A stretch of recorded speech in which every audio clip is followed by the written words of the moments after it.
Covida laikā strauji pieauga pacientu daudzums, kas vēlās koriģēt plakstiņus un pēc tam arī seju.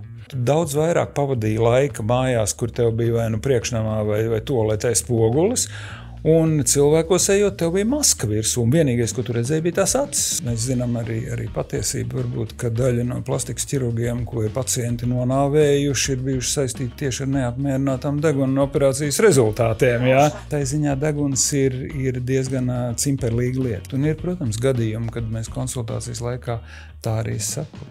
Mēs neesam pāris, kuram vajadzētu operācijas zālē satikties. Un tāpēc vieglāk ir pateikt pirms operācijas nē, nekā pēc tam, ka pa pasauli staigās viens neapmierināts cilvēks. Kurš ir skaistāks? Gan arī vai nekad neviens nepasaka, ka tas, kas ir ideāli simetrisks, ir skaistāks par to, kāds viņš ir bijis oriģinālā, ka tā viena puse ir drusku citādāk. Šis ir podcasts Spogulīt, spogulīt ar Gunda Grozi. Tās ir aktuālas un ļoti vērtīgas sarunas par to, lai mēs varētu labi justies un lieliski izskatīties.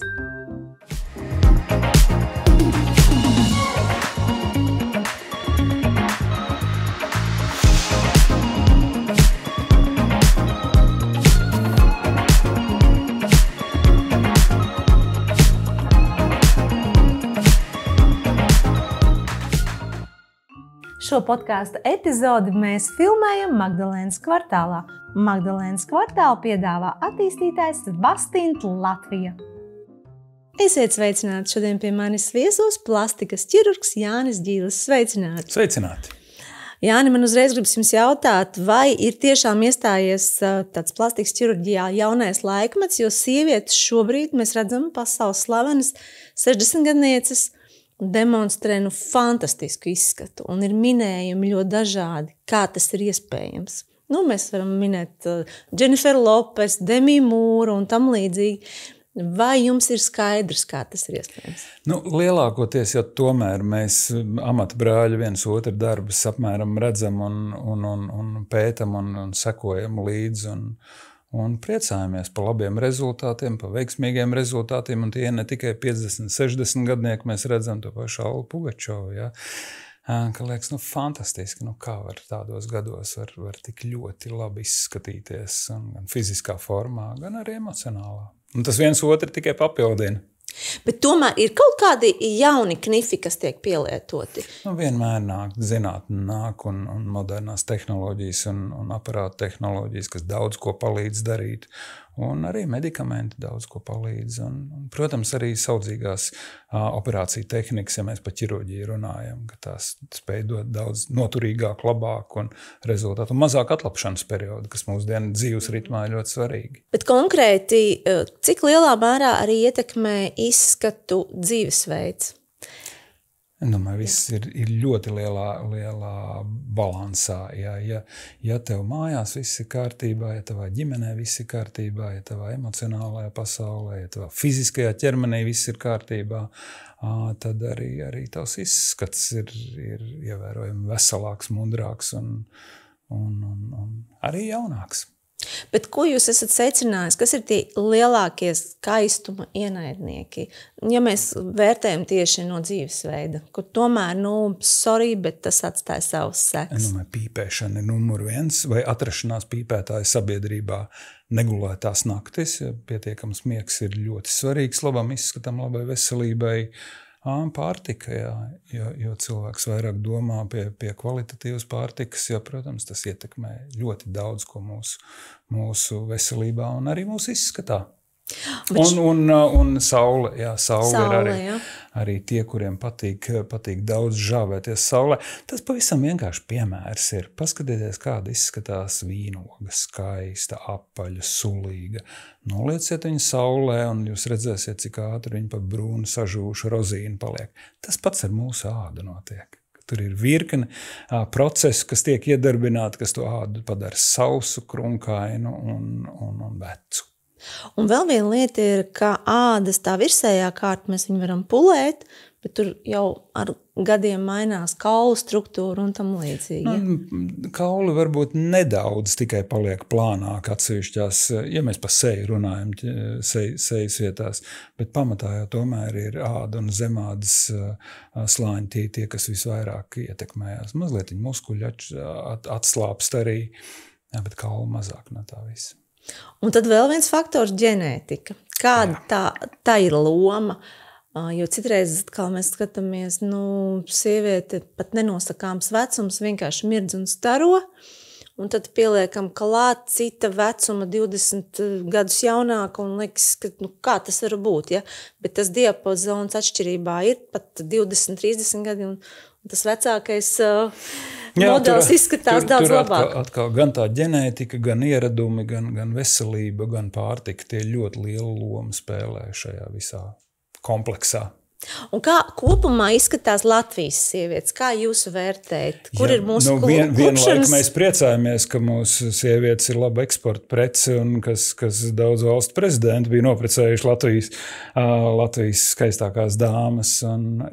Tad mēs esam labā līmenī. Latviešu sievietes caurmērā tomēr ir ļoti skaistas un ar savu šārmu un savu izskatu. Kas to palīdz? Tie ir gēni, dzīvesveids, dzīves attieksme?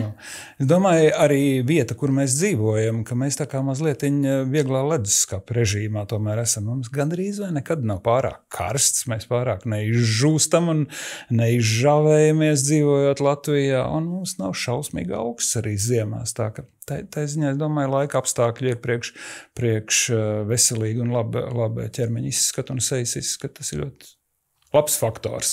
Un mums šeit arī ir labs gaiss, es saprotu, laba pārtika, kas arī veido to labo fonu. Jā, kaut vai tas, kā mēs redzam zāli, ka zāle gan arī vai visu gadu mums tomēr, tad, kad viņi ir redzami bez sniega, tad viņi ir zaļa. Nav daudz valsts pasaulē, kur tu redz vienmēr zaļu zāli. Jā. Viņi vai ir ļoti zaļi, un tad uzreiz ir brūna, pelēka un dzeltena. Jā. Pie mums ir zaļa. Magdalēnas kvartāls šobrīd ir vienīgais jaunais projekts Rīgas klusajā centrā, kur tiek piedāvātas augstākās klases biroja telpas. Bez tam šeit pieejamas arī komerc telpas, tepat kvartāla iedzīvotāju un viesu ērtībām atvēlēta vieta arī restorāniem.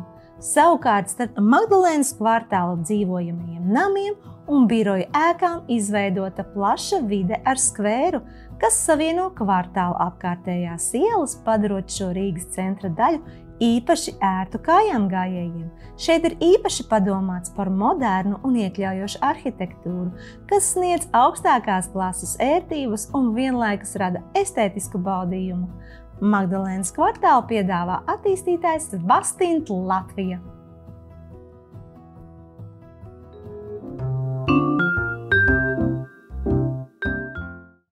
Un man gribas jums jautāt, kā ir attīstījusies plastikas ķirurģijas šī vispār nozare, jo jūs jau esat šajā nozarē 40 gadus.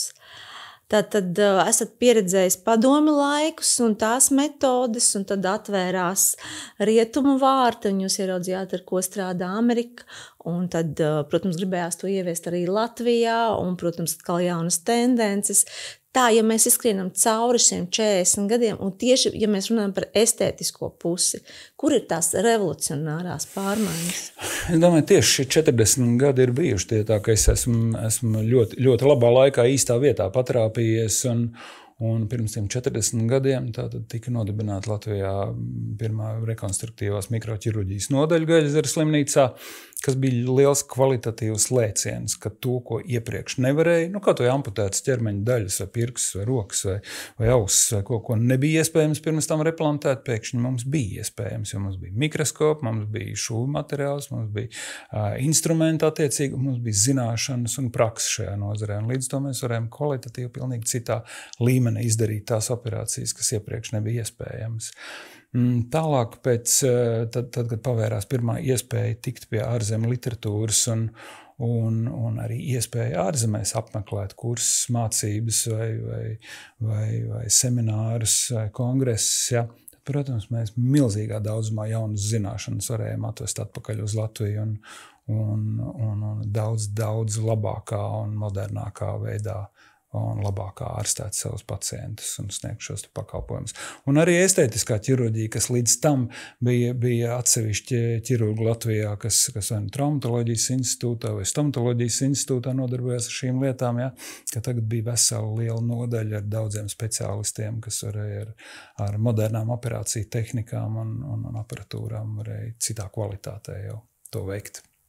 Un estētiskā visa šī sfēra, kā viņi sadalās, ir viens, kad ir anti-age, ja, kad cilvēkam vienkārši ar vecumu rodas vajadzība pēc ķirurga, tad ir defekti dažādi, iedzimti vai ar laiku iegūti, un tad ir tauku atsūkšanas un dažādi šāda veida. Jā, tātad viena daļa ir iedzimto defektu vai īpatnību. Tur var būt visdažādākās. Ausis un tam līdzīgi. Visdažādākās, vai lieka pirkstu, vai šķības, rokas, vai ļoti daudz dažādas lietas, kas ir iedzimtas, novirzes vai īpatnības. Tālāk ir nepilnības attīstības, kā atsevišķi ķermeņa daļa neadekvāti lēni attīstās vai neattīstās. Un tad bieži mēs uzreiz iedomājamies par sievietēm, kurām vai nu viena krūts nav, vai ir šausmīgi asimetriskas, vai arī tieši pretēji, ka viena pēkšņi izaugoja abas milzīgi lielas, kas traucē normāli staigāt, pat vai apģērbu nesāt, ja, un tas prasa atkal šādu palīdzību. Nu, un tālāk ir novecošanas lietas, kas skar visdažādākās ķermeņa vietas. Jā. Varbūt pirmās mēs acis ievērojam, jā, ka parādās pirmās grumbiņas, jā, tad pierē grumbas, jā, tad apmuti grumbas, tad vaigi sāk stiepties uz leju un kaklā parādās dziļas rievas vai stiegras. Jā. Tā, arī citās ķermeņa vietās. Un, protams, ir arī šie liekie tauku uzkrājumi dažādās ķermeņa vietās, no kurām diezgan grūti, dažviet ir tīri ģenētiski, ir grūti, viņi tur ir, citam ir tā milzīgā riepa pēdaru vai augštilbu sānos, un es saku, es nevaru biksēs ielīst iekšā, man gan arī tāds bikses nav, lai kājas ielikt iekšā, vai nevaru pastaigāt, tāpēc, ka beržās augštilbu iekšējās virsmas, un džinsens vienmēr tur pārberzušās pušas. Tādā gadījumā, jā, šī tauku atsūkšana ir viena no metodēm, ja kādā veidā mēs šo disbalansu varam novērst. Un arī beidzamajā laikā ir izveidojusies tā tendence vēlme izskatīties pēc iespējas perfektāk, un tur degunu varbūt, kāpēc ne, ja gribās?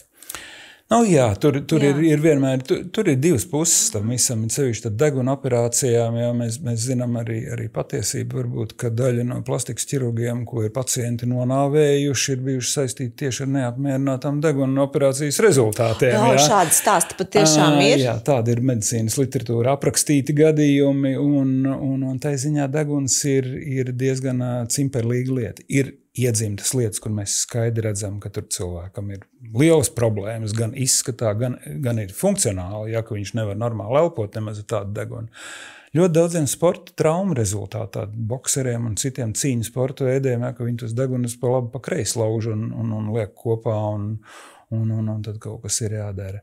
Un ir, protams, arī estētiski, ka cilvēki grib pa katru milimetru pacīnīties savam degunam, lai būtu perfekti. Un tur mūsu uzdevums ir mazliet atrast to pareizo risinājumu, jo jāsaka taisnība, ne visiem pacientiem vajadzētu to operāciju veikt. Un jo vecāks es palieku, jo mierīgāk es tomēr pacientam var atteikt arī tad, ja es neredzu tam tādu pamatojumu, medicīnisku pamatojumu, vai arī estētisku pamatojumu pacientu vēlmēm.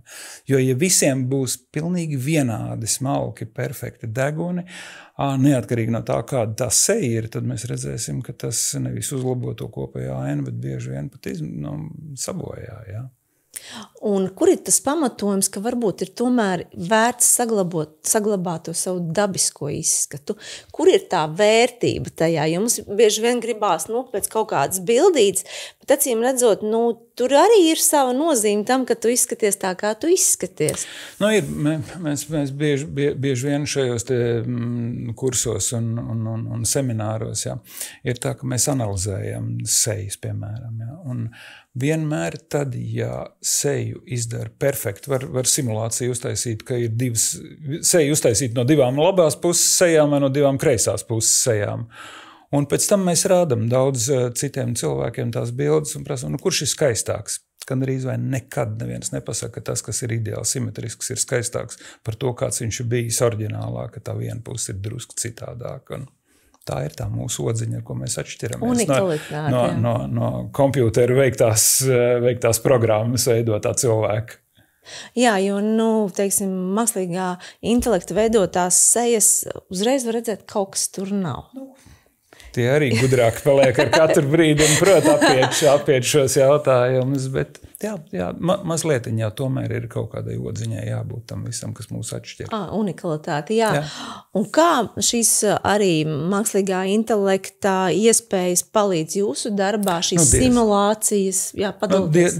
Diezgan daudz palīdz. Ir virkne lietu, kur patiešām ir vērts izmantot viņu un nevelt arī tās modernās tehnoloģijas un robotu pielietošanu ķirurģijā viņi kļūst ar vien aktuālāk un ir virkne lietas tādas, ko robotiem ir labāk uzticēt un nekā ķirurgam darīt ar savām rokām. Tātad, respektīvi, šodien, ja pacients vēlas zināt, kā viņš izskatīsies pēc operācijas, to diezgan precīzi var pateikt.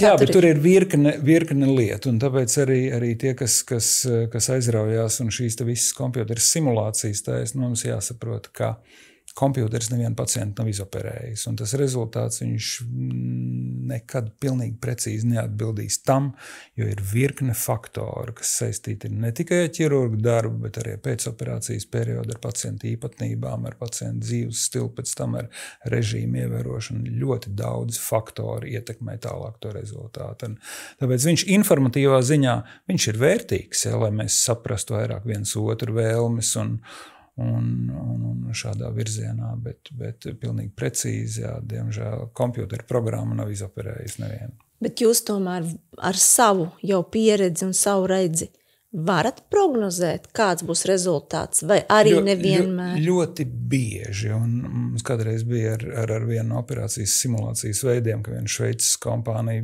sevi reklamēja, un kad mēs simulējam operāciju pirms tam, un viņi rādīja bildes, tad es saku, ja tāda būtu rezultāta, pie manis neviens pacients nenāk. Viņi saka, viņi nesaprot, kāpēc tā sanāk, kāpēc tās reālās operācija rezultāti ir labāki nekā kompjūteru simulācijas operācija. Tad tur virkni matemātisku faktori tiek likt iekšā tādā programmā. Tā ka mēs, jo lielāka pieredze, jo, protams, tu vairāk spēj prognozēt to un gan tavu personīgā pieredze, gan zināšanas, gan literatūra mums palīdz prognozēt to rezultātu, kādu mēs ar vislielāko varbūtību spēsim iegūt šīs operācijas rezultātā.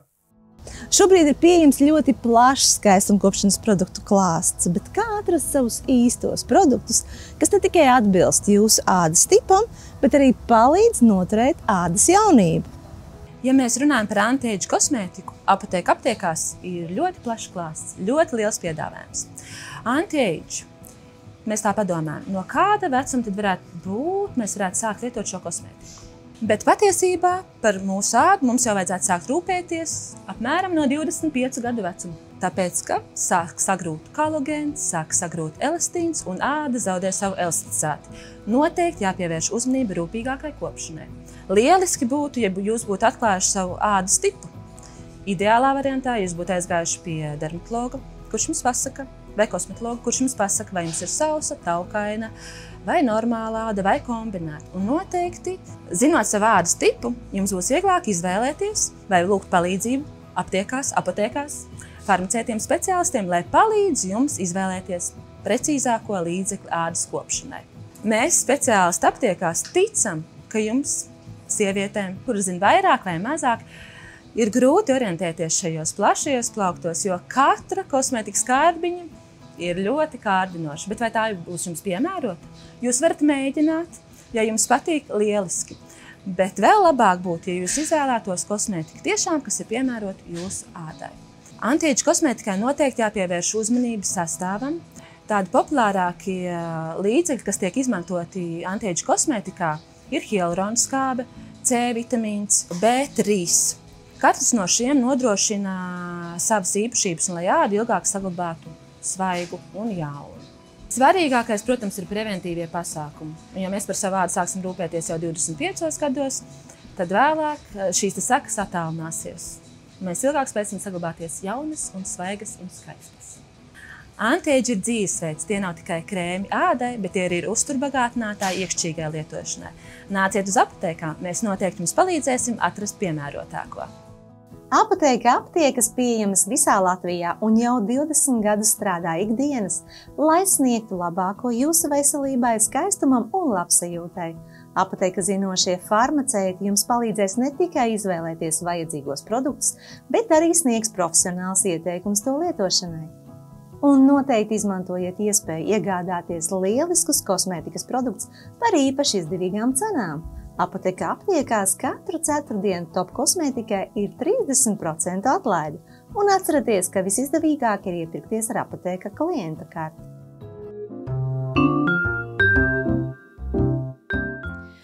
Ir svarīgi, lai būtu apmierināts pacients. Tam ir milzīgi nozīme. Būtu gan ķirurgs, gan pacients apmierināts. Un saprast, ko tad īsti pacients vēlas, tā ir arī tāda psihologa meistarība. Tas viss darbs, saruna, komunikācija, konsultācija. Man gribas no jums izvilkt šo daļu. Ko tas prasa no jums? Pazīt cilvēku, iepazīt viņu arī sarunas laikā, lai viņš tomēr patiešām saprastu, ko tad viņš vēlas un sagaidītu to ideālo rezultātu. Jā, tur ir varbūt kaut kādas laika gaitā iegūtas šīs te atziņas un tas, ko ir skolā mācījušies un augstskolā mācījušies un ko tavu dzīve ir iemācījusi. Un tur ir jājūt. Un ir, protams, gadījumi, kad mēs konsultācijas laikā tā arī saku. Mēs neesam pāris, kuram vajadzētu operācijas zālē satikties. Un tā ir man iekšēji priekšnojauta, ka mēs viens otru līdz galam nesapratīsim, ka pacients nebūs gatavs. Vai arī mēs redzam, ka viņa ekspektācijas par šo te operācijas rezultātu un iegūmiem, ka viņas ir neadekvātas realitātei. Un tāpēc vieglāk ir pateikt pirms operācijas nē, nekā pēc tam, ka pa pasauli staigās viens neapmienāts cilvēks. Un kas tad biežāk ir šīs situācijas, kad atnāk ar kādu gatavu bildi, ar kaut kādu pasūtījumu pēc kataloga? Varbūt ir patiešām, ja mēs pa seju vai pa degunēm runājam, tad tās ir kādas no tā brīža, tur top modelēm vai top aktrisēm, liekas, tā tieši tādu man vajag, un tad būs visu dzīvi atrisināt, un es būšu tikpat cienīta, mīlēta un bagāta kā tā aktrise, un tas tā nav, un tas tā nebūs visdrīzāk. Un šeit ir tā analīze ir bieži vien ļoti svarīga, ka mēs izdarām šos foto uzņēmumus un kopā pacientu uz kompjutera ekrāna mēs analizējam katru no tām lietām, jo mēs šīs matemātiskās proporcijas, kas atbilst skaistuma ideāliem, mēs jau viņas redzam, mēs varam viņas izmērīt, mēs varam viņas norādīt, un pacienti bieži vien nenojauš to, patīk vai nepatīk, un viss, bet tam patīk izrādās ir liela matemātiska formula apakšā, kāpēc patīk, kāpēc tas un tas aktieris vai tas un tas dzīvnieks mums visiem vai automobīls liekas ļoti skaists, ka gribās atskatīties, un kāpēc pārējie tāda, ka acis novēršās nav viņam. Tur ir šīs pareizās proporcijas.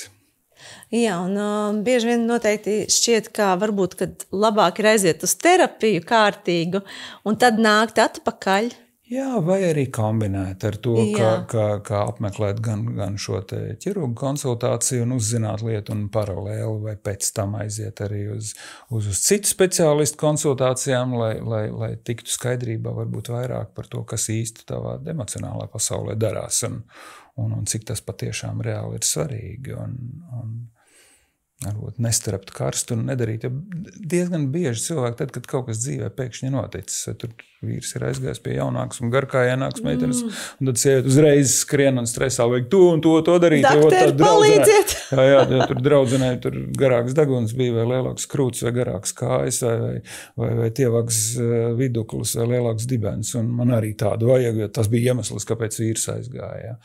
Ka tas iespējams, ka būtu tiešām šīs kombinētā lieta, ka būtu jātiek ar savu emocionālā pasauli no sākuma skaidrībā, un tad varbūt domāt par šīm lietām, cik pamatotas ir tās vēlmes kaut ko koriģēt savā ķermenī, savā izskatā. Jums arī pieder vārdi, ka meitenes vienmēr grib labi izskatīties, jebkurā vecumā, un ka to nosaka arī lielā mērā konkurence. Jā. Un kāda ir jūsu novērojuma? Es domāju, meitenes ir tai ziņā, ir sievietes vispār ir ar šādu lielāku dzinuli tanī dzīves sacensībās tomēr turēties, lai viņa būtu tā smukākā, mīlētākā, skaistākā un labākā, un gan mamma, gan sieva, gan darba biedrene. Un viņas daudz drošāk varbūt arī iet uz šīm. Viņi zina, ka ne viss būs ļoti patīkam un varbūt būs diskomforts, varbūt būs ziluma vai tūska vai pat sāpīgi varbūt mazlietiņi un ir gatavs to paciest. Tā ziņā ir atšķirība. Vīrieši daudz bailīgāk, daudz piesardzīgāki un retāk varbūt tā sadūšojās. Grib, bet sadūšojās retāk. Jā, jūs jau man aizkulisēs teicāt, ka vīrieši no jūsu pacientiem tā ir kāda 15%. Visdrīzāk apmēram 85% no kopējā pacientu plūsmas ir sievietes, un bērni kopā, un vīrieši mazāk.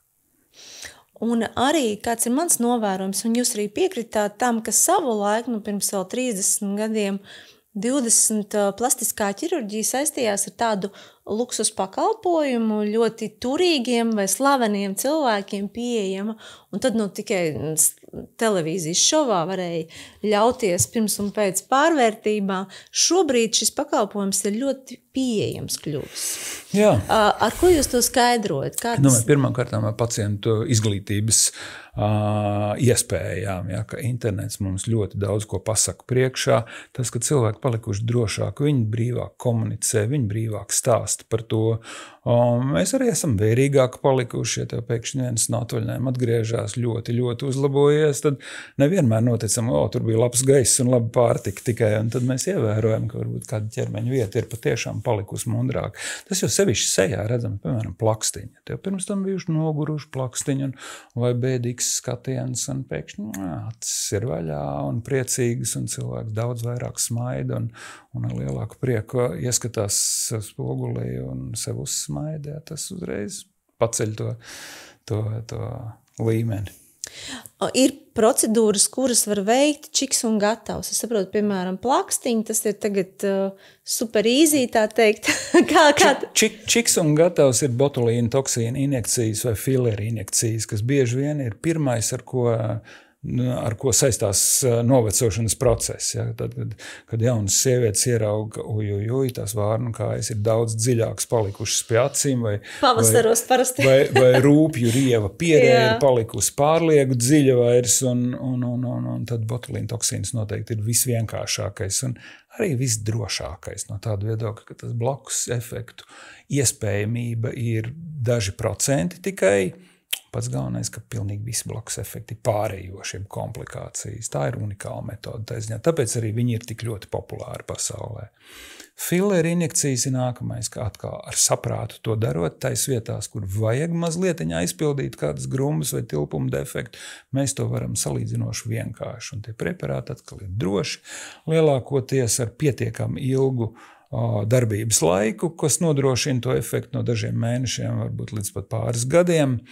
Un tas atkal ir samērā droši, jo atkal vajadzības gadījumā mums ir laika faktors, kas viņu iznīcinās, vai kustība faktors, vai temperatūras faktors, jeb šī dabīgā hialuronidāze, kas šķeļ šo te inicēto materiālu.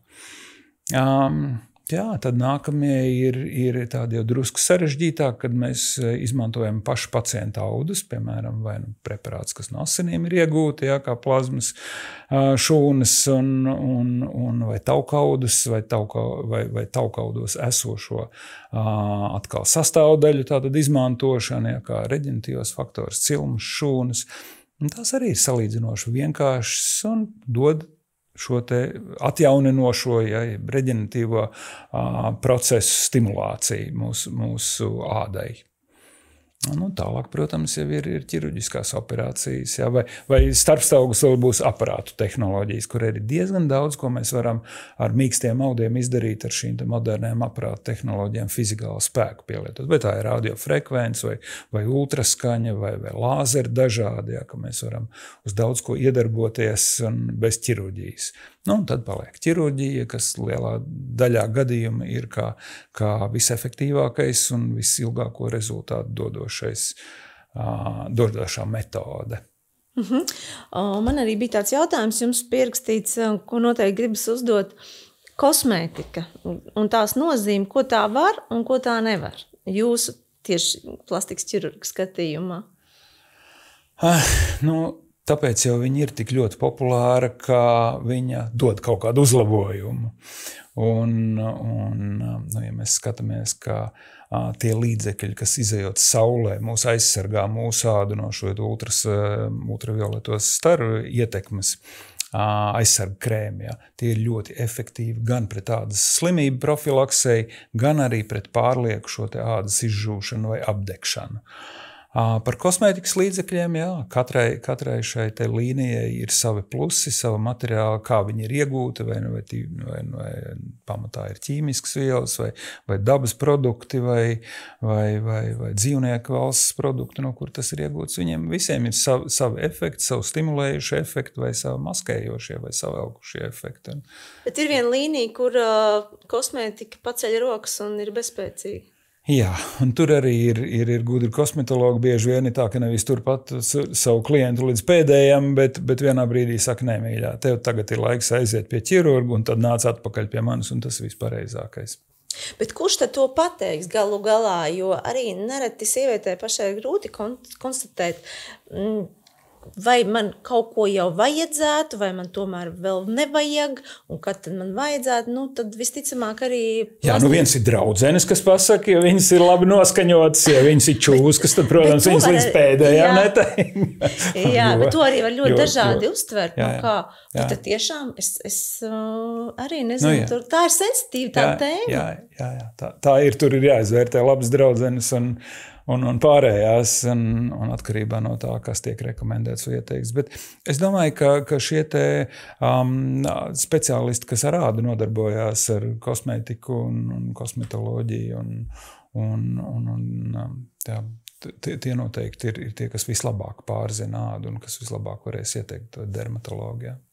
Un par to īsto laiku, kad vispār pieteikties uz vizīti, ja ir tāda vēlme un interese, piemēram, jaunas meitenes jau ir neapmierinātas ar to, kā viņas izskatās, viņas grib lielākas krūtis, lielākas lūpas un tā.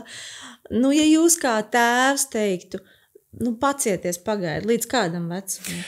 Redz, ja tev ir, ja pa krūštēm runājam, ja tev ir tā, ka tev ribas ir izspiedušās un starp ribām ir divi mazi zirnīši, tas viss no krūtīm, tad jābūt ir šausmīgam optimistam, lai ticētu, ka kādreiz tās krūtis izaugs. Neizaugs visdrīzāk. Un tad labākais vecums? Tad labāk, tad, kad ir cilvēks nobriedzis un ir pilngadīgs, tad arī šo operāciju veikt. Ir izņēmumi arī pilngadību nesasniegušiem, kuriem mēs veicam operāciju. Ja tā ir iedzimta anomālija, ka trūkst vai krūšu muskuļi, vai viena krūts vispār nav attīstījusies, un vai ir krūšu deformācijas, kuras mēs koriģējam arī pilngadību nesasniegušiem cilvēkiem. Bet parasti šīs estētiskās tomēr ir tad, kad ir pilngadība sasniegta, un cilvēks pats atbild par savu izvēli, par savām vēlmēm, iegribām. Tad meitenes sagaida savu 18 un dodas... Jā, konsultācija var būt arī līdz tam, bet ķirurģiskā operācija, tad, kad viņš pats ir parakstiesīgs un apzinās šo te lietu. Ir dažas lietas, kas varbūt anīs pusauģu gados tā kā pa daudz liekas, ja citiem liekas, man pa daudz atļukušas ausis ir. Nav nemaz tik ļoti atļukušas. Un atkal, ja visiem būs ideāli vienādas, tad arī nezvai būs, bet ir tāda, ka tu redzi, patiešām tas cilvēks atšķirās ļoti, ļoti no visiem pārējiem. Tas ir iemesls bieži vien arī šiem te psiholoģiskajiem elementiem, kā apceļ to bērnu, un es itknīt pampeļot tavs saukā, un grūti ar to atdzīvot, un meitenes vēl gariem matiem to bieži vien nomaskē, puikām ir grūtāk ar viņu frizūrām nomaskēt to visu. Tā ka jebkurā gadījumā konsultācija vai ar vecākiem kopā, vai bez vecākiem, un pie speciālista vienmēr ir, jo tad mēs varam salikt laika ziņā arī, kad būtu vēlams to darīt, kad nebūtu vēlams to darīt, līdz kādam vecumam gaidīt, kad vairs nav jēga gaidīt, un tad pieņemt lēmumu. Ir ļoti daudz dažādu mītu un nostāstu par deguna plastikas ķirurģiju. Tomēr kādas ir modernās iespējas, ja sievietē rodas vēlme uzlabot savu deguna izskatu? Sāksim jau ar to, ka deguns ir ļoti sarežģīta struktūra. Pirmkārt, viņa atrodas sejas centrā. Pirmais, ko redz, acis, deguns. Un nākošā lieta, kad uz deguna krīt gaisma. Un ir ļoti pamanāmas visādas nobīdes, tur nelīdzenumiņi, un katras mazās milimetra izmaiņas ir diezgan redzams. Bez deguna funkcijas mēs arī, kad ir iesnas, arī garšu īsti nevar just. Ne? Un tās ir pašas fundamentālākās lietas, kas jāaptur prātā. Manuprāt, tā galvenā tehnoloģija, kas man patīk, kas ir nākus klāt, ir šīs datortomogrāfijas izmeklējumi pirms operācijas, jo ir ļoti svarīgi saprast, kāda tai mājai tā arhitektūra, kas zem tā apmetuma ir apakšā, lai pareizi saprastu, ko var izdarīt. Un kas ir jāizdara, lai panāktu to rezultātu, ko pacients vēlas. Kādreiz nebija tāda iespēja, tad attaisīja vaļā, vai cik tur redzēja caur nāsīm, tad apmēram pieņēma, kā tas ir. Tagad mēs varam redzēt arī, kā skrimšļi tur saguļās, kur tur kaut kāda mazākā bedrīta izmaiņa un to plānot. Tā operācijas plānošana mazliet atšķirās no tā, kā iespējams, ka bija kādreiz. Vienam liekas, ka man jau vajag tikai drusciņu to galiņu pacelt, bet patiesībā mēs paskatāmies, ka tur ir diezgan strukturāls izmaiņas jāveic. Jo degunu var salīdzināt ar tādu trīskāju ķeblīti. Un tas skelets, visa skrimšļa kaula struktūra ir tās trīs kājas. Ja kaut viena kāja ir nepareiza vai vāja vai ļogās, viņš gāzīsies. Tas pats arī ir deguna. Es neesmu deguna gadījumā liels fans šīm mākslīgā intelekta un datorprogrammām, kas tev pāris sekundžu minūšu laikā uzmodelē, kā tas izskatīsies, jo tas dators vēl nesaprot to, kādas struktūras, kas, ko, kāpēc un kā tas izskatīs. Jā, viņš tur parādīs, droši vien, ka ir kaut kādi Snapchati un kas tur ātrie, ja? Bet viņi nemāka, viņi nezina. Tas pats arī krūtīm. Liekas, kas tur uztaisam, tur 3D simulāciju, to mēs taisam dažreiz.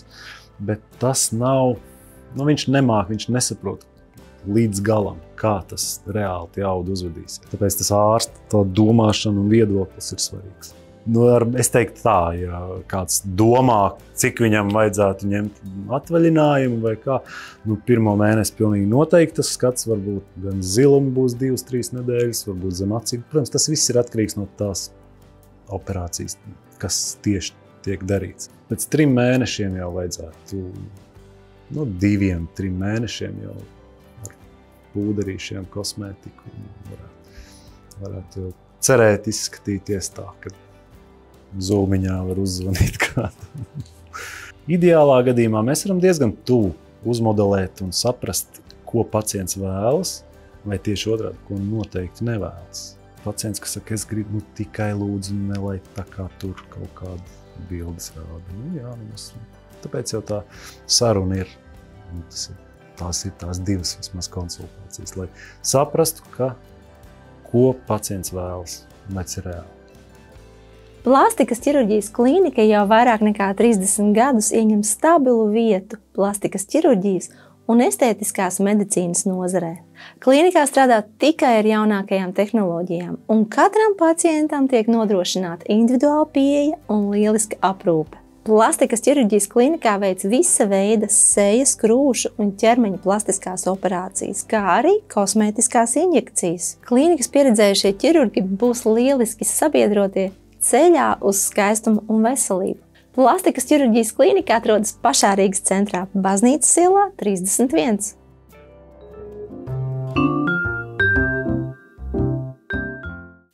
Par šīm estētiskajām operācijām tieši vēloties iegūt jauneklīgāku izskatu, Jūs minat, ka tie gadi, kas ir kritiskie, ir 51.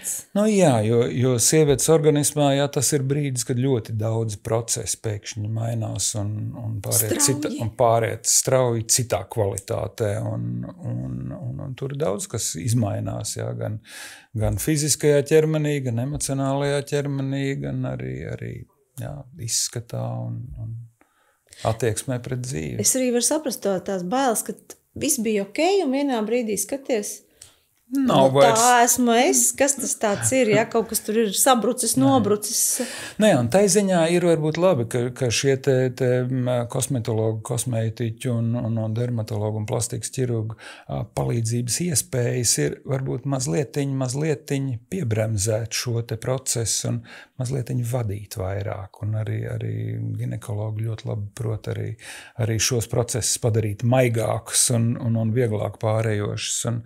Un tas ir svarīgi. Sieviete sagatavoja iepriekš, sieviete pamazām pirmās izmaiņas, kas ir, viņa jau mazliet tam sekojas līdzi ir, un tur ir komplekss darbs ar hormonu terapiju un tam līdzīgi, jā. Labi dietologi un šie medikamentozās iespējas koriģēt to visu, un, protams, arī dermatologu, kosmētiķu, kosmetologu un plastikas ķirurgu palīdzību. Tas viss ir komplekss, kas padara maigāk un vieglāk paciešam šo periodu. Bet tās nobrukusī seja, ka nokrīt tie vaigi, cik ilgā laikā tas var fiziski notikt? Gada laikā? Tas ir slimības un veselības problēmas vai psihoemocionālās traumas, kas cilvēku dažu mēnešu laikā pēkšņi tev liekas, tu nepazīsti vairs to cilvēku, kas ir noticis. Un citiem tas ir ļoti maigs un foršs process. Un uz jautājumu, vai visiem tas ir vajadzīgs, nē, es esmu redzējis tūkstošiem ļoti skaistus, novecojušus, krunkainus cilvēkus, kas ir pilni enerģijas, dzīves prieku, un tev liekas, tas būtu pilnīgi nepareizi viņam piedāvāt kaut ko tur ķirurģiski koriģēt, jo viņš ir vienkārši lielisks tāds, kāds viņš ir. Un galvenā atslēga, viņš jūtas labi savā ķermenī. Punkts. Jā, un tur ir tas otrais. Ja tev katru dienu ir slikti tanī savā meitelītī, tad vienā brīdī skaties, vai vajag kaut ko izdarīt un tomēr pielabot to. Jā, es jums jautāju par kosmētiku, kur ir tā līnija, kad kosmētika nepalīdz, un savukārt kā ir ar injekcijām un aparātu procedūrām, kur arī, tomēr var palīdzēt, bet ir kaut kāda līnija, kur jau vairs nē. Tur, es domāju, ir tieši tas, ka atrast to speciālistu, kurš ir zinošs un labs eksperts savā jomā, godīgs pret sevi un saviem pacientiem, ka nevis tur tā finansiālā puse pēc iespējas vairāk nopelnīt, pārdodot savu metodu vai produktu visiem pēc kārtas, kas ir ienākuši pa durvīm iekšā, bet prast sabalansēt to līdz kuram līmenim, ko mēs varam, kad tas ir droši, kad tas ir pareizi un labi un pamatoti, un kad tas ir pa daudz jau, un kad nevajag, un arī kad citas metodas ir labākas par manas pārzinātajām metodēm. Sūtīt pie speciālistiem, kas atkal pārzina tās metodas. Es jums arī aizkulisēs jautāju par to, kāds ir Latvijas kopējais līmenis. Jūs teicāt, ka augsts, labs, bet jūs noteikti redzat arī kopējo panorāmu, kur ir arī slikti piemēri. Mēs jau kā parastie mirstīgie, mēs kaut kur padzirdam, kaut kas labs, kaut kur slikts, kaut kur kaut kāds skandāls, kāds nav apmierināts, kādam atkal viss izdevās ļoti labi. Bet kāda ir tā kopējā tendence? Jo vispār rodas iespējas, ka nereti tā ir laimes spēle. Pie kā tev izdosies nonākt pie kāda daktera un kā viņam tur viss izdosies, jo mēs varētu prognozēt, tad jau viss būtu pavisam citādāk.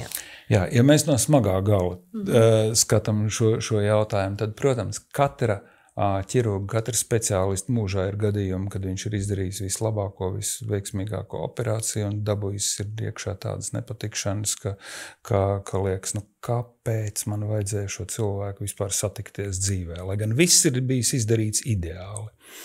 Un ir tieši otrādi bijis, ka ir cilvēks savā mūžā pirmo operāciju tādu veids un pēkšņi, lielisks rezultāts viņam sanāk. Un tikai pēc tam, pēc gadiem, lasot literatūru un skatoties, viņš apjēda, cik ļoti daudz zemūdens akmeņu bija šajā darbā un cik daudz iespējas bija dabūt nepatikšanas un cik mazas iespējas bija dabūt perfektu rezultātu. Bet tā ir atkal šī ķirurga veiksmes un faktors. Un, protams, jo tu vairāk zini, jo tu vairāk strādā, jo tu vairāk šo veiksmes faktoru kopumu sev esi radījis ar savām zināšanām, ar savu pieredzi, ar savu domāšanu visu. Runāt par līmeni, man ir patiesi prieks un gandarījums un lepnums par to, ka Latvija ir ļoti labā līmenī. Ir virkne lietu gan rekonstruktīvā ķirurģijā, mikroķirurģijā un arī estētiskā ķirurģijā, kur pilnīgi noteikti, kā mēs un mūsu kolēģi un amatbrāļi ir pasaules topā atrodoši un tāpēc daudz brauc no ārzemēm pie mums mācīties. Un arī daudz pacienti izvēlās tāpēc, ka viņi ir redzējuši tos rezultātus un uzticās mums. Arī Baltijas valstīs mēs redzam, tad, kad mums ir zinātniskie šie te konferences, kad ir referāti un uzstāšanās, mēs redzam, ka Latvija vienmēr ir ar pietiekam lielu atrāvienu savu kolēģu vidū. Un jā, tas ir patīkami, ka tas ir pēdējo 40 gados patiešām liels sasniegums, kad mēs esam labi mācījušies, mēs esam labi mācījuši un savas zināšanas saviem nākamajiem kolēģiem nodevuši un tas dzinulis mācīties un darīt labāk un zināt vairāk, ka tas ir jāaudzināts jau šajā mācību procesā mums. Plastikas ķirurģija, acīm redzot, ir tā nozare, kura viss vadās pēc rekomendācijām, pēc labiem rezultātiem, ko mēs ieraugam dzīvē. Sarafāna telefons, jā, tas vislabāk strādā un mēs zinām, ka apmierināts pacients, jā, viņš noteikti ir vislielākā vērtība un mēs zinām, ja apmierinātie pacienti salīdzinoši kautrīgi un varbūt ne tik daudziem pastāstīs, tad neapmierinātie pacienti pastāstīs visai pasaulē, ka viņš ir neapmierināts. Un tur arī jāņem vērā ir arī pacientu īpatnība, jo ir daži profesionāli blēži, ko mēs zinām, kas vienmēr prot radīt tādu situāciju un draudēt un šantažēt ķirurgus, lai gūtu no tā finansiālu labumu kaut kādu arī. Respektīvi kompensāciju. Tas ir arī zināms bizness dažiem, jā, ka viņi patiešām ir dabūjuši ir šo pakalpojumu un vēl kaut kādu naudu izspieduši no klīnikām. Un, jā, ir arī slikti piemēri šai ziņā. Mm-hmm. Jā, es aizdomājos, ka tas tiešām varētu būt tāds viltīgs gājiens iet izdarīt un pēc tam rādīt sevi, ka viss ir slikti. Jā. Bet to nerunās. Bet pa laimi tāda nav daudz. Nav daudz, jā. Bet jūs jau arī sevi aizsargājat, tāpat kā pacienti tiek aizsargāti, tāpat arī klīnikas tiek aizsargāts un apdrošināts un visur savi reglamenti. Kas attiecās uz krūšu implantiem? Kas tur ir mainījies šajā sfērā? Jo vispār viss šis bums veidojās no pludmales patruļas, jā, tur no tām dāmām sarkanajos peltkostīmos, kad tādas krūtis, un tas arī zināmā mērā kļuva par statusa simbolu, mēs atceramies arī ar pārspīlējums un tā, bet šobrīd šķiet, ka pārspīlējumi ir noklusuši. Pacients tomēr vairāk izvēlās tādus dabiskus risinājumus. Jā, tur patiešām ir prieks, ka tā pacienta izglītošana un informācijas daudzums, ko var iegūt šobrīd, ka viņš ir tomēr pietiekami liels, lai mēs vairāk draudzētos ar veselo saprātu un nevis tikai pēc izmēriem vai pēc mililitriem vai gramiem dzītos pakaļ.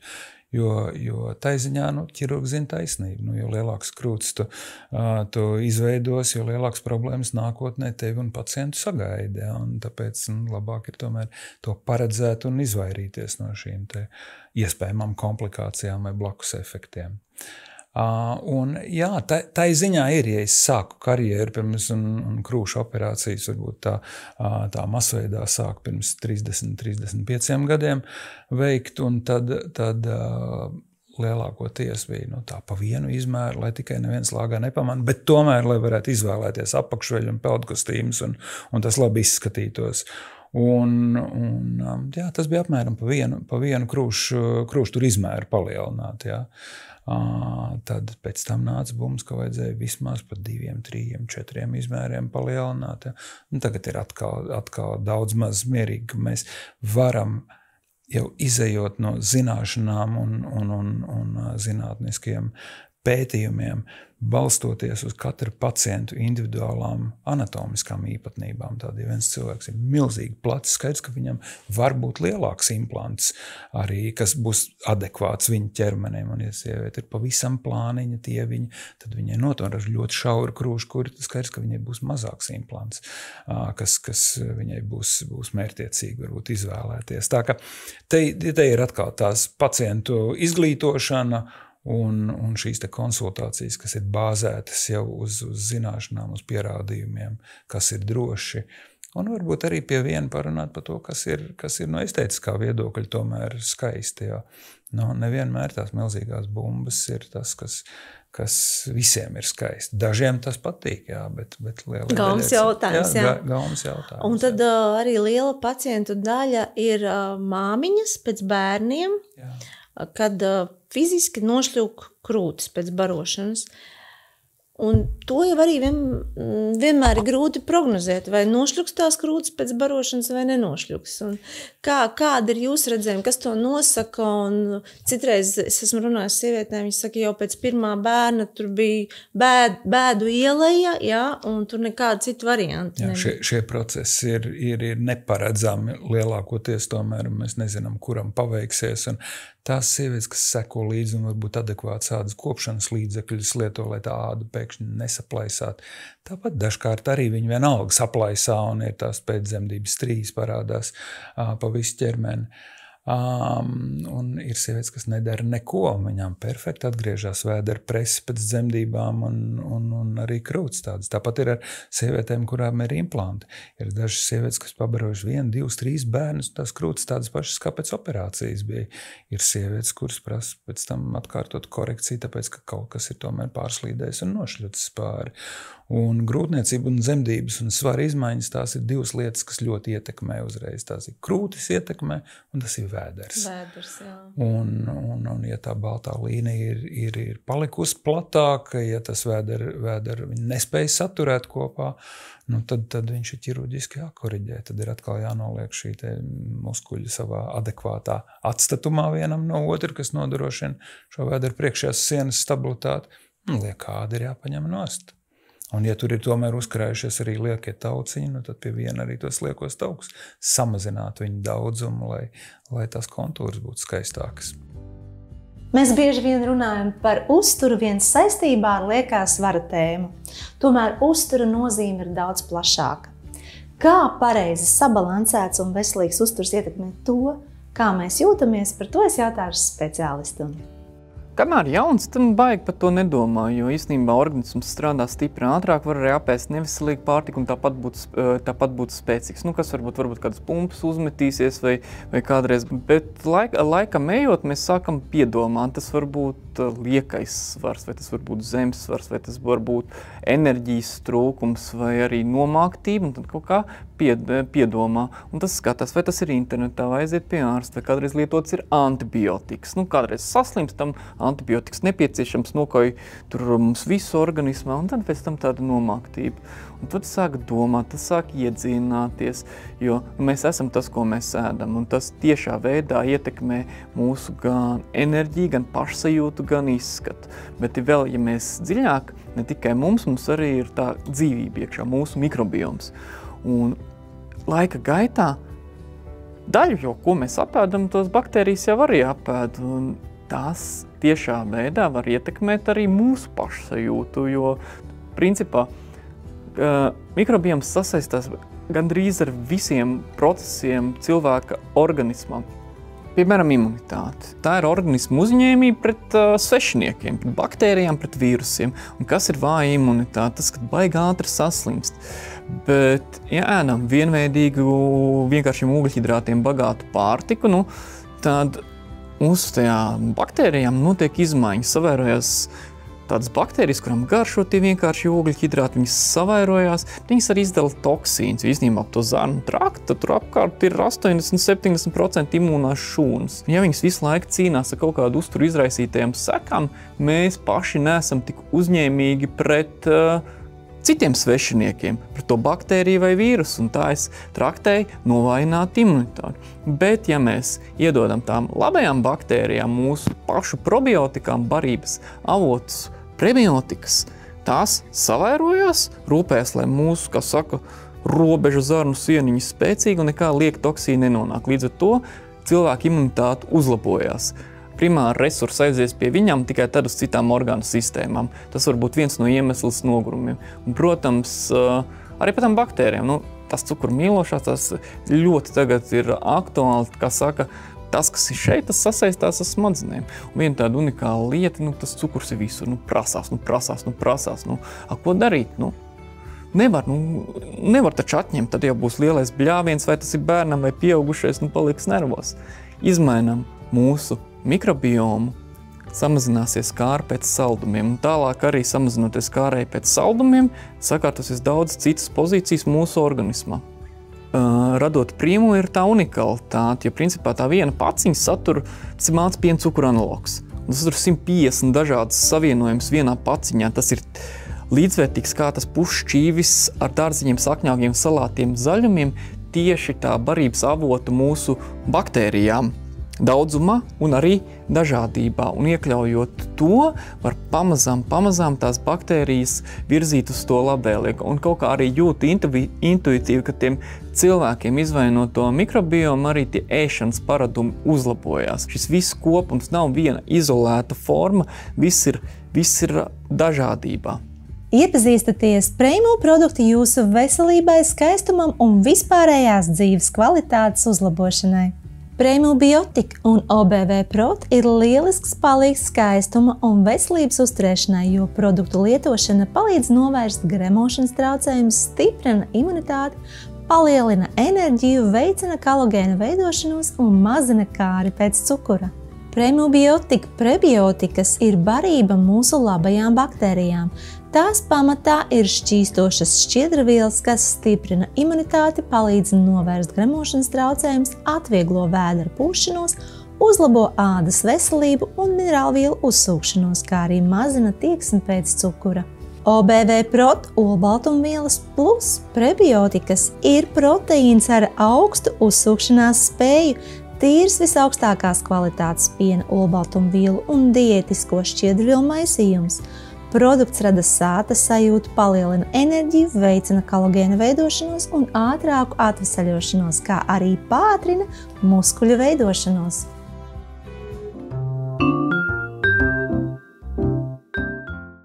Nenoliedzami, ka sievietes pēc dzemdībām, kuras piedzīvo šīs ķermeniskās pārmaiņas, arī gūst to negatīvo pēcdzemdību sajūtu, ka es esmu ne tikai zaudējis laiku un vēl kaut ko, bet arī zaudējis daļai sevi. Un tur ir... Tā tenī dabā tas ir paredzēts, un tā ir zinām loterija, ko mēs nevaram zināt, kur būs pilnā loze un kur nebūs, bet tas, ko mēs varam, bieži vien ķirurgijā, mēs varam tomēr šīs te īpatnības novērst un atkal to dzīves kvalitāti sievietei ievērojami atjaunot.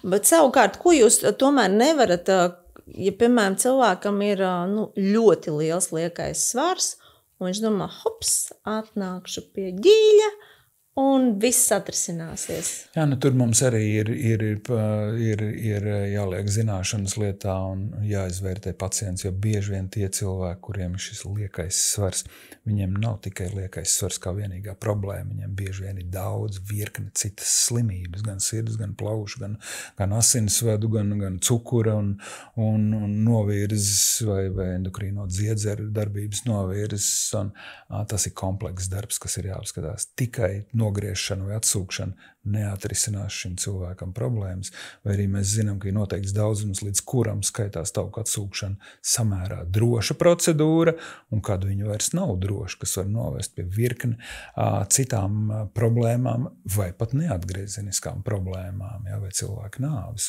Tur, kur ir ļoti liels šis tauku procents, jā. Mēs vienā operācijā pārāk daudz gribētu nogriezt tikai vadoties pēc tā, kādu rezultātu mēs gribam iegūt, tad mēs uzliekam lielas problēmas virkni orgāniem, kā sirdī, plaušām un asinsritei un aknām un Tātad tauku atsūkšana var būt kā koriģējoša tikai. Jā, bet ne kā vienīgais risinājums. Jā. Dažiem tās ir vienīgais risinājums, jo to pilnīgi pietiek un vairāk nekas cits nav jādara. Jā, un dažiem tas ir viens no etapiem tādā visā kompleksā ārstēšanas procedūrā. Un, doktor, man tad tāds jautājums, ko darīt ar kājām, rokām, kakla zonu, dekoltē zonu, kas parasti ir tās nodevīgākās, ja vēl seju mēs varam kaut kā piestiept. Nu, kaklu jau arī tādu lakatiņu skaistu, ko var likt vai bītlu, ko uzvilkt, to jau ļoti viegli nomaskēt ir. Un cimtus vilkt. Jā, bet ja nopietni, kaklam diezgan daudz ko var darīt. Šīs te aparāta tehnoloģijas, kur fizikāls spēks uzlabo vai stimulē audus, atsevišķi fileri vai biorevitalizācijas, jā, vai dažos gadījumos arī neirotoksīna injekcijas, ja tā ir muskuļu pārāk liela aktivitāte, kas to izrāda, viņi tomēr var nokoriģēt arī bez ķirurģiskas operācijas. Nu, un, protams, tad, kad viss ir pavisam slikti, vai arī ir kombinācija, kad mēs redzam, ka ir anatomisks novirzes, ka muskuļi ir neatrodās savā pareizajā vietā, ir nošļukuši, vai pārāk daudz tauku ir tad mēs jau kā ķirurgi ķeramies klāt jau daudz agresīvākām metodēm, kas dod labu rezultātu. Par rokām. Ja šīs zonas, jā. Jā, atkal tāpat ir iespēja, ka mēs varam ar šo te biorevitalizāciju, jeb medikamentu kokteļu injekcijām varam uzlabot šo ādas kvalitāti, tāpat ar pašu pacientu tauku pārstādīšanu, ka mēs viegli slānīt ar taukaudiem inicējam zemādā, palielinot šo te plāno taukaudu daudzumu, tur, kas izlīdzina un padara viņas jaunākas, tās rokas pēc skata. Tā kā ir iespēja. Pa kājām ir varbūt mazliet sarežģītāk, jo tā lielākā bēda ir celulīts, kas daudzas sievietes uztrauc. Tāda metode, kas 100% dot labumu, diemžēl pagaidām pasaulē vēl nav izdomāta. Bet atkal, apskatot konkrēto piemēru, dažkārt ar šīm te aparātu tehnoloģijām, ja mēs varam panākt uzlabojumu. Dažkārt samazinot taukaudu daudzumu, mēs panākam ievērojami labāku šīs te kontūras un līdzenāku ādu. Un ceļgali? No ceļgaliem ir grūti, jo redz, tā mums liekas, ka tur ir daudz liekas ādas, bet notupstoties mēs redzam, ka visādi iestiepjās tā kā stīga un tur nav liekas ādas, ka tas ir vajadzīgs normālai funkcijai. Un, protams, ar laiku zaudējot elastību, tās krunciņas paliek mazāk. Un tāpēc vairāk sēdiet, rādēt ceļus plikus, tad, kad jūs sēžat, tad āda ir nostiepusies. Svārki pēc, jā.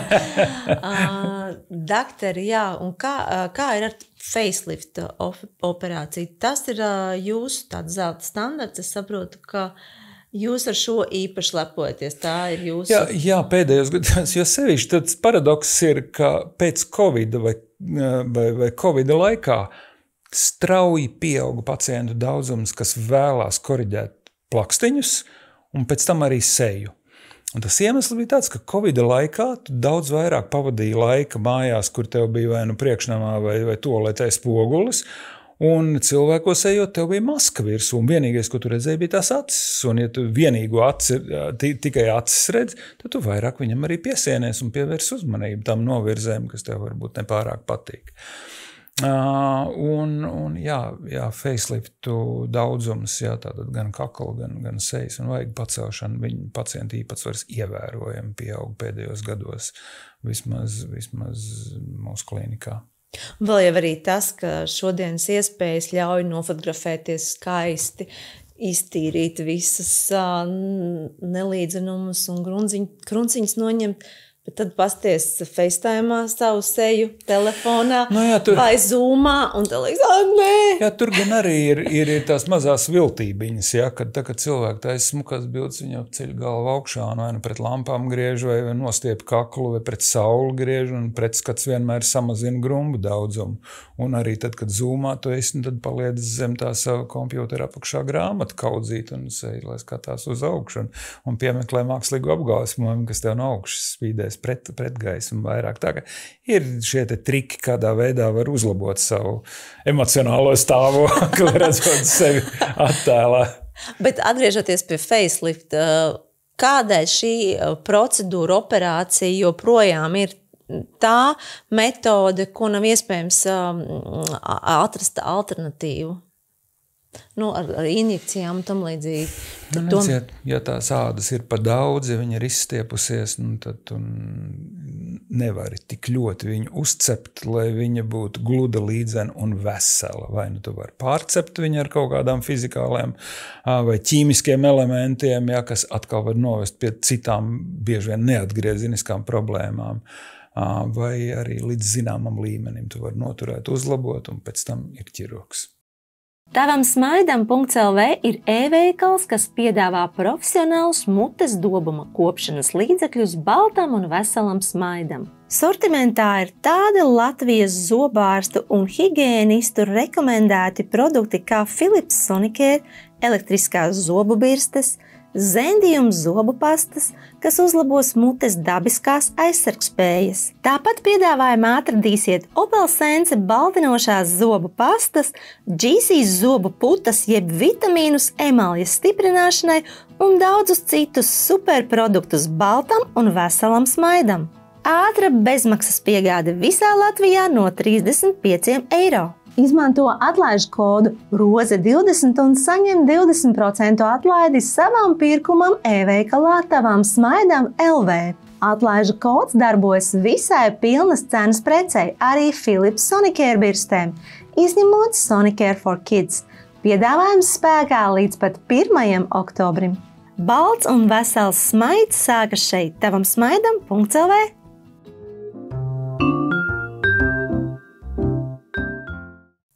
Un, piemēram, sieviete saprot, ka viņai nošļucis, tur ir jau tas sejas ovāls, un kad es aizēju uz konsultāciju, bet uz ko ir jābūt gatavai. Tas nozīmē kaut kādus mēnešus sevi izņemt no grafikārā. Vismaz 3 nedēļas visdrīzāk jau, ka būs tomēr no lielām sabiedriskām aktivitātēm sevi mazliet jāpasargā. Un labāk vasarā, ziemā? Tā ziņā Latvija ir ļoti laba vieta pasaulē, kur visu gadu garumā šādas operācijas var veikt, jo mums nekad nav tik karsts kā Floridā vai Kalifornijā, lai gan tur operācijas vēl daudz vairāk, neraugoties uz karstumu tais, bet mēs redzam arī, ka virkne varbūt tādu negatīvu efektu vai dzīšanas procesu tomēr arī ietekmē, tad, ja ir liels karstums un daudz sviedru un daudz mikrobu apkārt. Tā kā Latvija tai ziņā ir ļoti laba vieta gan ziema, gan vasara, lai šādas procedūras veiktu. Bet tad jāsteigā saules brillēs visu laiku ir, vai kāda realitāte? Pēc plaksteņa operācijas bieži vien ir gan sākumā būs dūska, gan ziluma būs, un cilvēks labāk jūtās saules brillēs, un vasarā cilvēkam nenojauš, kāpēc tev saules brilles ir, un to ar viņām steigā. Ziemā vai divdomīgāk tas izskatās, varbūt, ka cilvēks ar saules brillēm iet, bet arī brilles nomaskē to. Un beigās ļoti daudz mani pacienti saka, kas citiem darīšana. Es eju nākamā dienā uz darbu, tās ir manas acis, tā ir mana redze, tā ir mana dzīves kvalitāte, un kas citiem ir darīšana gar mani.